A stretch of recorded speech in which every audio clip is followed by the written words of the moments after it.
This is a story about me, Thomas the Tank Engine, and how I learned all about dinosaurs.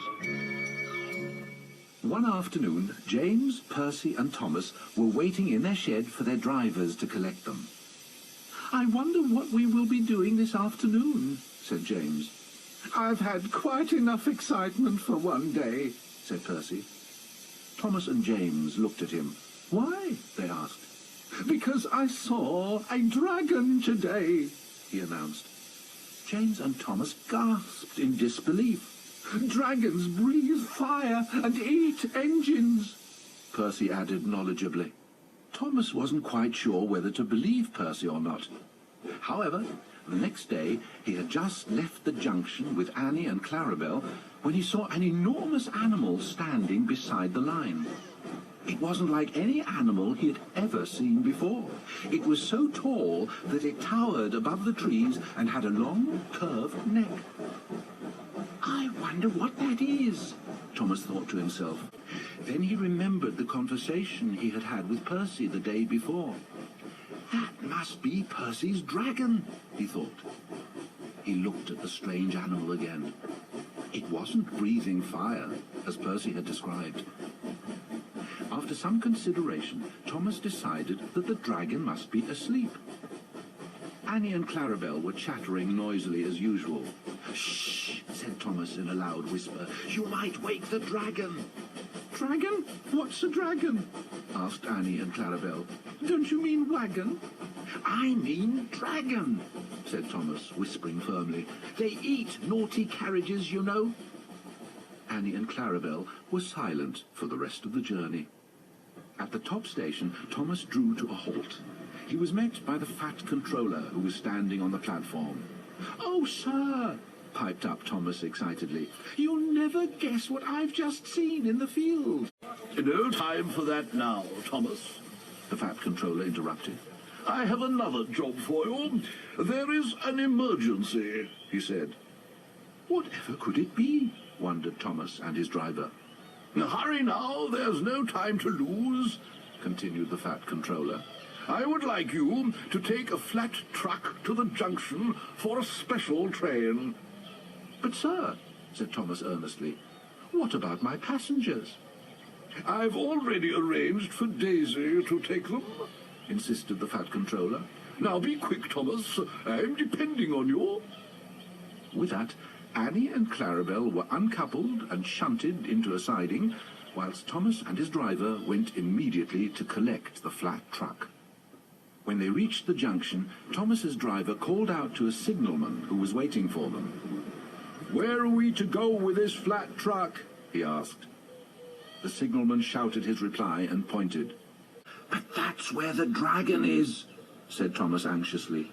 "And he might not be asleep this time." How the signalman chuckled when he heard this. "Don't worry, Thomas," he said. "It won't eat you. It's not really a dragon. It's only a model dinosaur. It looks real, but it's just made of wood and plaster." Thomas felt a little reassured by this. "And it doesn't breathe fire and smoke," the signalman continued, laughing. "Only engines do that." Thomas chugged along happily through the countryside. "What's a dinosaur?" he asked. He'd never heard of a dinosaur before. He wondered if it might be an animal you would find in a zoo, or perhaps in a faraway country. "It's a prehistoric animal which lived millions of years ago," explained his driver. "They don't exist any longer," he continued, "except in museums." "Oh, that's all right then," said Thomas. "Percy said it was a fire-breathing dragon which ate engines. He told me and James about it the other day in the engine shed when we were waiting to be taken out. I wasn't sure whether to believe him or not," Thomas continued, "but he seemed so sure of himself. I'll have to find a way to pay him back." His driver laughed. "Well, you don't need to worry about it now, Thomas.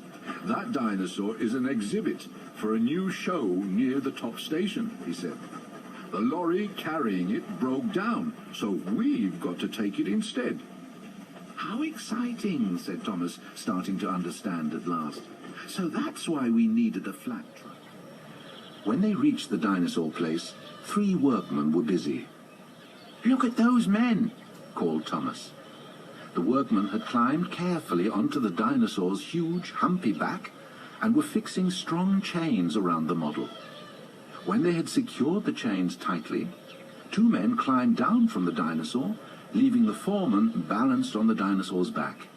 He looked up and made a hand signal to something in the sky. At that moment, Thomas heard a whirring sound. He looked up to see that Harold, the helicopter, had come to help too. "Hello, Harold," he peeped. "Have you come to help me with the dragon? Dinosaur?" Yes, I have, Thomas, laughed Harold. Actually, it's a shame that it isn't a dragon, he continued, because then it would be able to fly away by itself. Thomas did not appreciate the joke. As Harold hovered carefully above the dinosaur, he lowered a hook down to the workman below. The workman caught the hook and then fastened it to the chains around the dinosaur. Then, at a signal, Harold lifted the model very slowly and very carefully. Up and up it hovered, slowly rising from the ground. The dinosaur looked as if it was floating. "Oh, Harold," chuckled Thomas, "you two look funny." Just you wait until you have to pull the dinosaur back to the station, Harold replied. Then you'll look even funnier. Harold carried the dinosaur over the hedge and towards Thomas's waiting truck. Then, very gently, he lowered it down onto the flat bed of the truck. There was a jolt as it came to land safely. Then the workman made sure it would not slip during the journey by tying it with strong chains. "Beep, beep," whistled Thomas brightly. "The Dinosaur Express is ready to roll." When everything was secure, Thomas set off.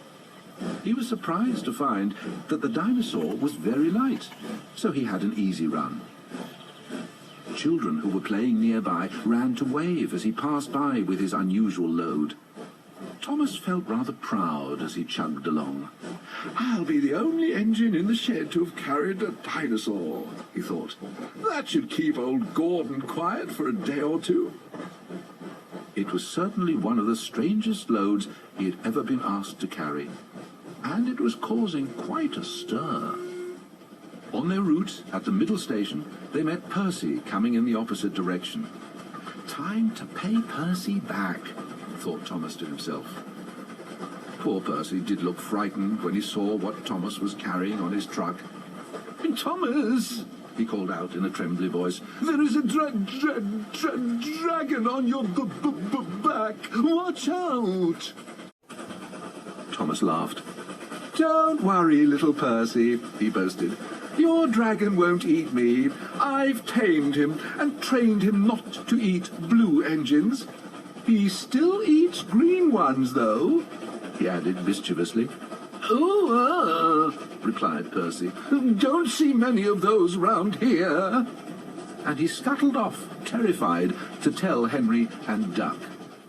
Thomas turned the corner towards the top station to see a big crowd waiting for him. Everyone started to cheer and wave when they saw Thomas and his unusual cargo.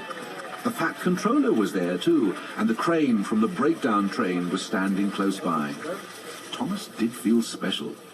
"What a reception," he thought proudly. "I shall have to carry prehistoric passengers more often." Thomas pulled up next to the breakdown train. He could guess what might happen next. 1, 2, 3, lift! Ordered the Fat Controller. Carefully, the breakdown crane lifted the model dinosaur from Thomas's flat truck and over the fence into the nearby gardens. The huge model animal came to rest with a thump. Soon the model was transported safely to the exhibition site. It took its place with the other dinosaurs in a wonderful prehistoric scene. Thanks to Thomas and Harold, the star attraction was in place just in time. Now everything was ready for the grand opening. Thomas could hardly believe his eyes when he went past that day. He had never seen such an extraordinary collection of strange beasts. There was a fearsome pterodactyl, a tough-looking triceratops, and a positively terrifying Tyrannosaurus rex. Somehow, Thomas, laughed his fireman, I don't think Percy will be coming to visit. After such an exciting day, it was time to leave the show and go back to the shed. "It's a funny thing," said Thomas, puzzled. "I know my dinosaur is just a model, but I could have sworn he was giving me a funny look." "I think you're right," said his driver. He gave the fireman a nudge. "It must be because he's a do-you-think-he-saurus." And Thomas and his driver and fireman laughed all the way home.